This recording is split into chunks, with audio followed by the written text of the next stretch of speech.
Guys, what is going on? Oh my goodness. It's so good to be back doing podcasts with people I really already know because it's so much calmer, right? So today, my lovely guest is the Netflix famous comedian and all-around internet influencer because, look, Dr. Mike, right? Like, you're in pretty much all his videos. So it's Pamela Schuler. I hope I said that right? Yeah, Schuler like Bueller. Schuler like Bueller, right? But you didn't get a day off. Like, what? I need a day off. Well, we all need a day off. Yeah, you got to go to Mike's house and like move in, right? That's your good day off. So if anybody doesn't know, right, what the hell we're talking about is Pamela and I, we met, about 5 years ago, 2019. Oh my goodness, 4 years ago, 5 years ago. For, what was it called? Link 20? What was this thing called? It was at MIT, but I don't remember that. Yeah. Just do that. Sounds way better. Yeah, we went to MIT together. What I'm going to say, we're alumni, you know what I mean? Well, we're some kind of alumni from MIT. Anyway, we hung out at MIT, and we literally had no idea what we were doing for like 10 days, and we goofed about, and then we got some kind of weird qualification out of it. It was great. And we had a load of free food. The food was great. Nothing makes me happier than an open like drink bar with coffees and seltzers and sodas, and dude, that's like the unlimited beverages is my favorite thing. The height was yeah, of course. And they, I think, what else did we do? We went on like a couple of field trips. We went to like the Google place, right? We went to the Google. Yeah. They gave us food. It was great. I think the coolest part was the people we met. That was it for me because I'm still friends with so many of the crew from there. Yeah, exactly. Like, especially Ben. Do you remember Ben? Is it Shepherd? The guy who was running he was the MIT guy from ESPN. He used to do social media for ESPN. Well, anyway, he was one of the lecturers. He was the main guy. Come on, Pablo. Yeah. So I talked to him he quoted on my book, right? The guy's a legend. I love the guy because he's just as much of a social media nerd as me. So I was like, oh man, he's a good guy. And also, do you remember management for So do you know what's really funny? Me and Alex Watts, right, and James Rath, we were in LA doing VidCon, and we were in this like crazy like celebrity party, and Jay Shetty and Courtney were there. She was like, dude, I was like, holy shit. Like, we're all like, wait, what's going on? Like, and it was just great because we just like, it was just great. It was like an impromptu MIT meetup. Anyway, it was so good. And it's just so much. And I think so many of the alumni from there are in LA now. So this time I'm going back, it's gonna be sick. We've got like Emily Ledoux's in New York. We've got a good mix, but that's right. It was cool. He did a TV, like a docu-series that I was a part of. I've seen in touch with a bunch of the people. Yeah, I think we did have a group chat at one point, but I think I don't know if I still have that on my phone. But anyway, most of the people, I think we follow each other on socials, and it's like just dead cool to keep up with people because it's like, at least we're all doing crazy shit. So that's the background of how me and Pamela know each other. And we rode on a big kind of like canoe thing, right? We did rowing. Yeah, we had the row.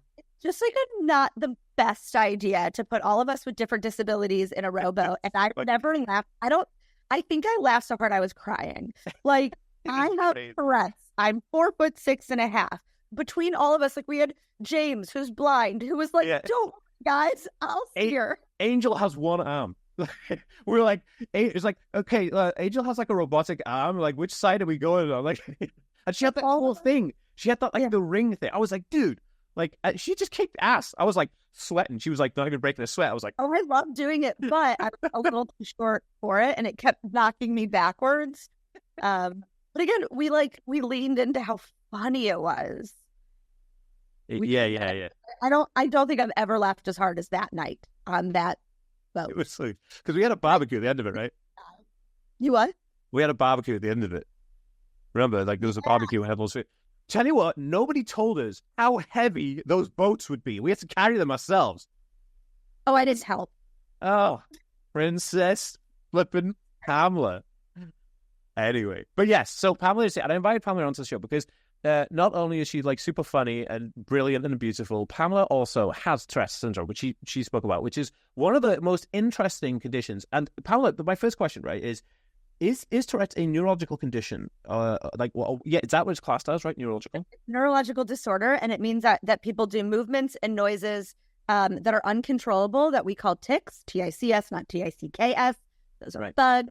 But everyone, it all looks different for all of us. So not everyone yells bad words, which is what like South Park likes you to think.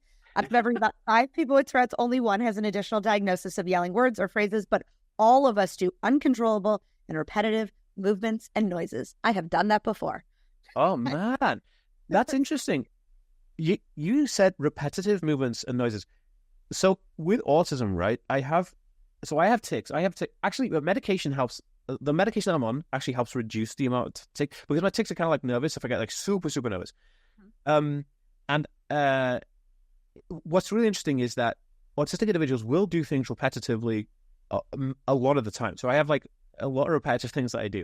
And that's really interesting. Do you think there's like a crossover there between those types of behaviors and like neurodevelopmental issues and autism? I do. I have a number of friends who are autistic, and we get to compare and contrast. And there's a bunch of things that we both do. It just feels like it comes from different reasons, if that makes sense. Like Tourette's lives in a different part of the brain. So Tourette's is more closely related to Parkinson's than other things, at least from my reading. But I'm not a doctor, so who really knows? Get Mike on the phone. Ask him quick. Yeah. Some questions from me all the time. I have a few doctor friends who regularly receive pictures that I find on the internet of just like diagnosis. So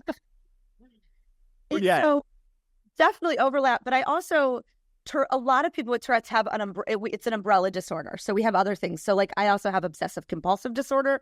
There's a lot of overlap there. Yeah. Dude, that's like super interesting because like so within autism you have all of these like you have these comorbid co-occurring conditions, right? And it's kind of like you never really no one ever goes like, hey, so you're on the autism spectrum and that's it. That's not, not the only badge you carry, kind of like with the Tourette's thing, right? Yeah. But really interesting. You know, somebody asked me the other day, they said, and I think I did it on a TikTok in a reply. Somebody said, what is the worst like issue? Like, you know, of all the issues you have, what's the worst thing? What is it? Something related to autism, blah, blah, blah. I said, by far the worst thing is having OCD. Because especially for an autistic person, right? Just from, and I'm going to get into this right now. The reason I'm saying this, because you have OCD is something that you have to do because you believe that if you don't do it, something excessively terrible is going to happen. You have this catastrophic fantasy, right? And with autism and repetitive behavior or autistic OCD, you do things in a repetitive way because you get enjoyment from those things, like the Marie Kondo thing, right? You do the things you get enjoyment out of them. You feel spark. But I actually never use this word, so apologies for it. This is a word I never use. I hate OCD with a passion. Mm-hmm. Like it's like a vine that grows in your head. It's like a disease. It's horrible. And it's the most debilitating part of my conditions. Of all of them, it is. So talk to me about OCD. What's your OCD like? What's your experience with it? If you're comfortable talking about it. Oh, I'm an open book. So I like to say that at any given time, one of the two is in the driver's seat. Either Tourette's is in the driver's seat or OCD is in the driver's seat. And sometimes they work together. I have plenty of jokes about how they're best friends. Twins, yeah. Oh my gosh. Or sometimes it works in my favor. One of my favorite stories is I was coming back from a show alone at New York Penn Station at 3:00 in the morning. And you don't want to make eye contact with anyone at any o'clock in the day at New York Penn Station. And I accidentally made eye contact with the gentleman. And because I have Tourette's, I winked at him. And he like started walking towards me. And then OCD kicked in and I winked at him 44 more times. And he like turned around and walked away. And I was like, oh my God, OCD for the assist. Like, I was going to say, yeah, they just won. Yeah. He was like, even that's too weird for me. And he pieced out, which I appreciate. But OCD, when it's bad, it is a struggle. And I have a great team of people in my world to help manage it. I've got, great psychiatrists, psychologists, neurologists, all of them. Ologists, yeah. So I pull in help when I need it. That's really interesting. How do you find, like, because on a day-to-day basis, the OCD, like, I try my best. I'm working with a therapist right now, and it's amazing. She's got ADHD. Our sessions are just absolutely off the charts. But like, it's because I have ADHD and autism, right? About OCD, but you end painting a ceiling. Yeah, dude. We were both in a different country by the end of the conversation, right? But yeah. And it was like, what the fuck? Honestly, the amount of like digression in those sessions. Honestly, we book it. It's supposed to be like a half an hour session, but they end up being like an hour and a half because of all the bullshit we'd. Anyway, she's a lovely woman, but she has ADHD, and it's amazing.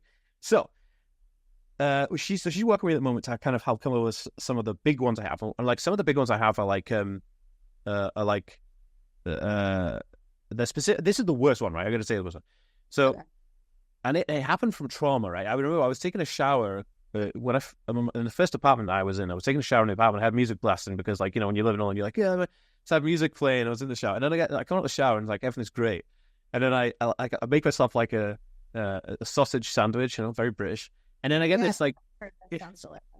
yeah, it's amazing, and then I get this like phone call from my girlfriend's mother saying, unfortunately, her father had just dropped dead, and I was like, oh shoot. So I was like, damn. Anyway, so then every time I went to go for a shower after this, I can't listen to music, right?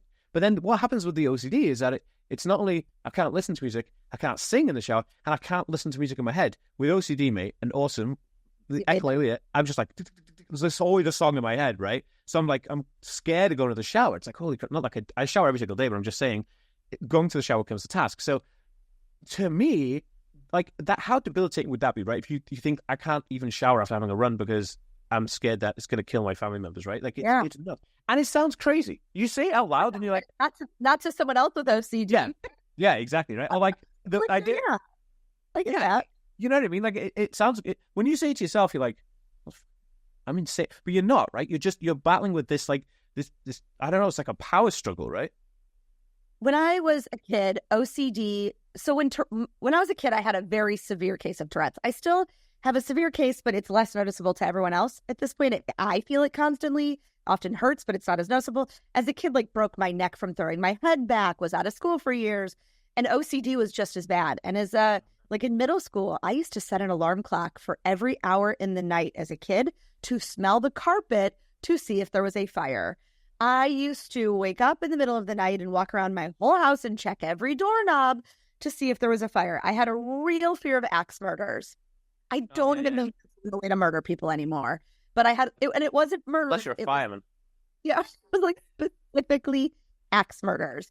And so, like every night, I would open my door and yell, "I see you, I'm calling the police." Because I believed that if there was an axe murderer who heard me say that, they'd be like, "This one saw me, I gotta go. I gotta not do a murder." Yeah. I get it. It makes so much sense. But do you know what's crazy? Like, it's scary how I totally get that. I'm like, yeah, dude. Like, I'm with you all the way. Because, like, it makes sense. Like, I'm like, yeah, man, you stay away. I'll come and shout down the hallway. You know, one of the ones that I think it's okay when you're in, like, your home, right? Like, going in and out of the shower and doing all this stuff. But, like, one of my worst ones is I like to run 5 kilometers or 6 kilometers. I don't know what it is in miles, like 3-4 miles. I don't know. And when I'm running, when I come off the sidewalk onto the road and then back on, I have to use like right foot first, then left foot back on. But sometimes I mess this up. But then I have to go back to the start. And then I go, well, how far back do I go? And then I'm like, honestly, dude, like, so a 20-minute run could take me a couple of hours, easy. And I'm like, and people look at you like, what is this guy doing? Like, all these people like, I don't know, Mr. Jones is walking his dog. He's like, what are you doing, man? I'm like, yeah, and you panic because you feel like you look like an idiot, right?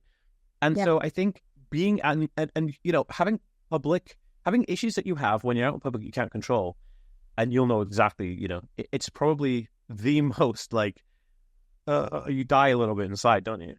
Yeah, I just did a keynote about how I sometimes bark from Tourette's, and how barking taught me everything I need to know about fear, because it was so scary to just be in public for so many years with the fear of barking or barking in public, and how that changed my perception of the world. And now I've leaned into it. If I'm going to bark, I'm going to bark. But it was like a whole journey of kind of embracing the fear around just being myself. Yeah. And you got to just kind of go, I always call it the John Tucker theory, right? Have you seen John Tucker Must Die, that movie? Yeah. Okay, so there's a part of the movie where the girl, because he's sleeping with all these girls, right? And they're always trying to get him back. And he's a nice looking dude, but he's a bit of a jock, right? Or he's a typical Chad. So they're like, oh, we're going to get rid of all his underwear and replace it with girl thongs, right? Like, really tight panties. And so he goes, the only thing, so he's wearing these panties and he goes to basketball practice, and all the dudes are like, yeah. And all the dudes like, dude, like, why are they really wearing panties? And they're trying to embarrass him. And then he's like, dude, these are giving me so much more freedom to play basketball. Like, you need to get yourself there. And then all the dudes just like, okay, well, this guy makes sense. You have to own it. You have to embrace it. It's called the John Tucker syndrome. That's what I call it anyway. And you have to, right? That's the only way to deal with it, right? Okay, so two things. Okay, so I got a second question, but something really interesting. I bark in my sleep also, which is really interesting. And I don't even know why. Like I've always done. And I love that first of all, the two of us hanging out, we somehow are like mirrored, but the same. Like, what the fuck? Like, you know what's funny? Like ex-girlfriend's like, you were barking in your sleep. I'm like, oh, weird. It's like, I swear I'm not a werewolf. Like, I swear that. Like, was it? Yeah, exactly. Like, yeah, so you like it? You know? At my show yesterday, nobody sat in the front row, which is so normal. And I'm not like, I do typical stand-up, but this was like comedy and storytelling about inclusion and mental health, which is really how I make a living at this point. I do companies and schools and everything. Yeah, but nobody sat in the front row. And without even thinking about it, I said, I bark, but I don't bite. Dude, like, I bet the reaction was a bit like a number of them had before, so okay. And they were, yeah, they were scared of you, like jumping down on the stage and just taking a chunk out of their knee. Russian, I'm not going to bark and then bite you. Although here's the deal. Yeah, it depends. I'll test you. I might bite. Yeah, it depends. Don't piss me off. But it's funny, like the barking thing, like, and then so I just kind of like adopted it, something I do, and so like, especially when my current girlfriend was like, yeah, you were barking in your sleep. And I'm like, yeah. What the heck? I do like, yeah. Yeah. Yeah. Yeah. Thumbs up. The love heart one's pretty cool, right? It's like can you do it? Amazing. That was so cool. Okay. So my question is, how does Tourette's impact your live performances? Or if at all? It does. And it's kind of different. So one of the things with Tourette's is it's constantly, for me at least, shifting and evolving. So I might have one tic for a week or a month and then it changes. And so little things like I request a hands-free microphone if my set is longer than 10 minutes because my hands tick more than any other part of my body. They're constantly, I haven't held a pen or pencil in 25 years. So I'll often hold the mic in the crest of my hand or like in this crest of my arm if they don't have one for me. Sometimes Tourette's affects my breathing because right? Like the way I talk and breathe. And so when that's a tic that's happening, I will get dizzy mid-state, like mid-show if I do like an hour 15. So, 40 minutes. No one wants to hear me talk that long, truly. Why do you beat yourself up? My family will constantly be like, we don't understand why people pay you to talk. We have to listen to it. And I was like, exactly. I get the same argument, honestly. Tell me about it. So it's like it's always shifting. Sometimes, I always wear like good flat shoes on stage because otherwise I will weeble wobble and I will fall down. But it's always shifting. And I kind of have to like look at what shows are that week and what Tourette's is doing and come up with a game plan. Jeez. So you have to evolve with it, right? Like it's a yeah. That's why I think I'm so innovative and creative because I'm doing it just to live in my own world. And then my career too.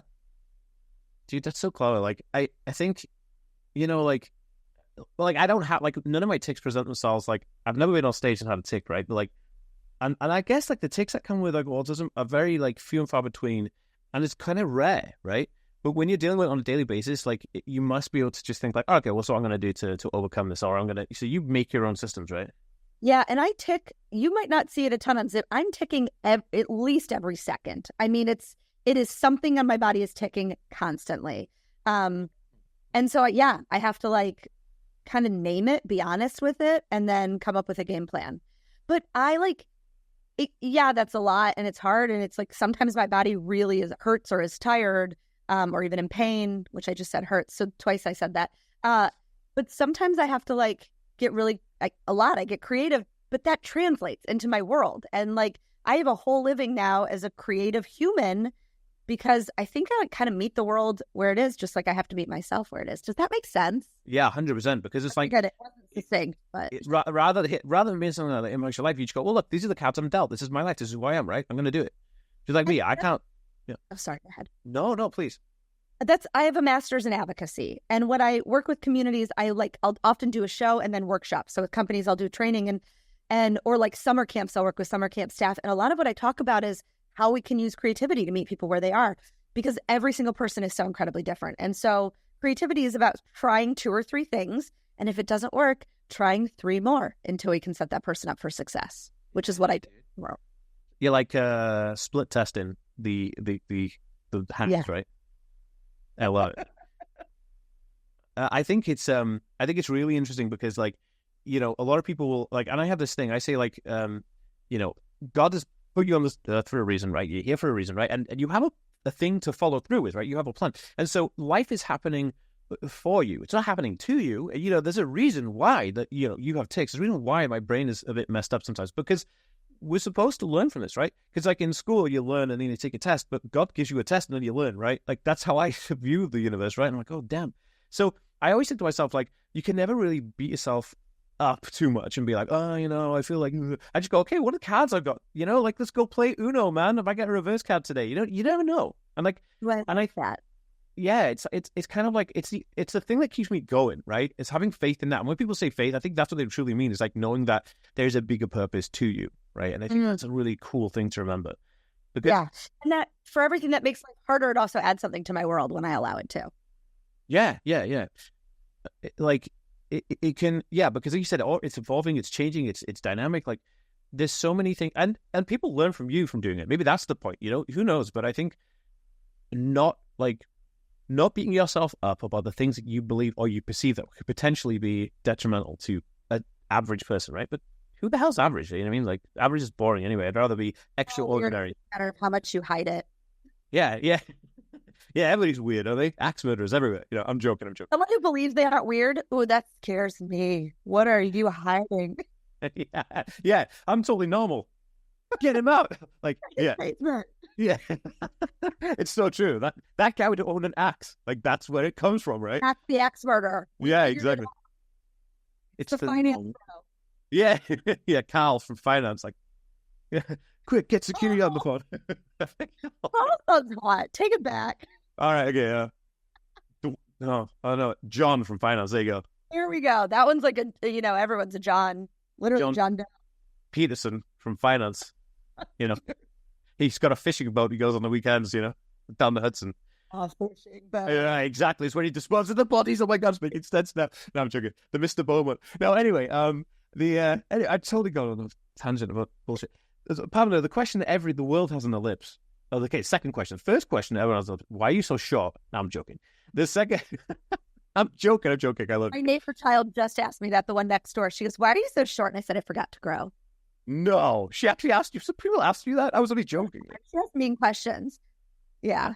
It sounds like somebody needs to put some spicy candy through the door. You know what I'm saying? Like, die.